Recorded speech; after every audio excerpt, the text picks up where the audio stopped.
Yan yung box natin kahapon. So sabi natin doon, lagari lang dyan sa loob ng box. Buy, sell, buy, sell, buy, sell. Okay? Until mag-confirm ng breakout sa H1 time frame. Ano po yung sinasabi natin na confirmation? Breakout. Pag bumasag po, nag-trade sa loob, sa labas ng box at nag-close sa alabas ng box. In this case, walang closing, walang confirmation. Ibig sabihin, nandyan pa rin siya. It will stay inside the box. So ngayon po, nandyan na siya sa ilalim. Ito yung sinasabi nyo. Nasa ilalim. Okay, so what are you going to do? Pumipitik-pitik ka na dyan ng buy. And then you wait for it to go up and then sell agad. Minsan ang ginagawa ko po, 3 entries, halimbawa dyan sa area na yan. And then, kung umakyat, yung dalawa ititipi ko na yon. Yung isa ay let it run. Iti-trailing stop ko yon. Pagka medyo pumalo na ng konti. So, ganun ginagawa natin. E paano dito pagka bumaba pa yan? Okay, pagka bumaba po yan, meron tayong risk structure na tinatawag. So, I can do another DCA at certain layer. Let's say, ito po sa area na to or dito sa area na to. I can still add another 3 entries. Okay, either here or here. Depende po sa magiging itsura ng mga kandila. So, pagka dito tumama, let's say dito tumama, I can still add 3 more entries. So, ano pa pwedeng mangyari?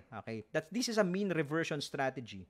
So, let's say, meron ako dyan, tumama po dyan, tumagos, umabot dito, I'll buy here, and then, pag tumama yan somewhere here, almost break even yung mga entries ko, I can close the position at break even or with a little loss. So that's how we structure our risk, no? Hindi lahat hindi sa lahat ng pagkakataon ganyan. May mga cut loss din tayo. Okay, pagka sobrang layo nung next support next zone, we just cut, especially pag mga breakouts, pwede rin i-cut. So depende po. The key here is you are not overbetting. Position size and leverage. Dapat maganda yung combo. Kasi pagka nag-overbet ka at a certain level, kabado ka na rito.